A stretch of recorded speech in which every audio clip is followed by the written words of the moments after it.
আরও একটি দুঃসংবাদ, ঘূর্ণিঝড় মোরার প্রভাবে কক্সবাজারের নিম্নাঞ্চল প্লাবিত হয়ে গেছে। চলুন ফ্রিকি নিউজে বিস্তারিত জেনে নিই।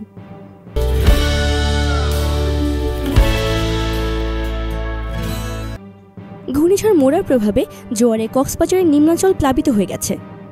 জোয়ারের সময় পানির উচ্চতা স্বাভাবিকের চেয়ে বেড়ে যাওয়ায় পানি লোকালয় সহ বসতবাড়িতেও ঢুকে পড়েছে।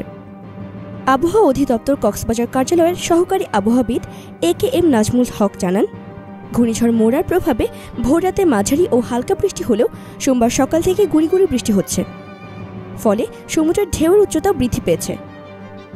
জোয়ারের সময় পানির উচ্চতা 4 থেকে 5 ফুট বেড়ে গিয়ে নিম্নাঞ্চল প্লাবিত হয়েছে। উপকূলীয় এলাকার লোকজনকে নিরাপদ আশ্রয়ে সরাতে মাইকিং করছে রেড ক্রিসেন্ট সোসাইটির কর্মী এবং দুর্যোগ ব্যবস্থাপনা কর্মসূচির কর্মীরা।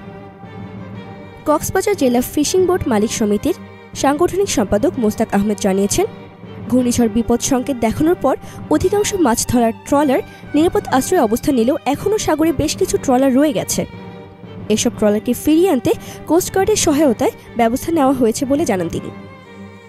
এতক্ষণ আমাদের সাথে থাকার জন্য ধন্যবাদ। আমাদের পরবর্তী আপডেট পেতে ফ্রিকি নিউজ চ্যানেলটি সাবস্ক্রাইব করে আমাদের সাথেই থাকুন।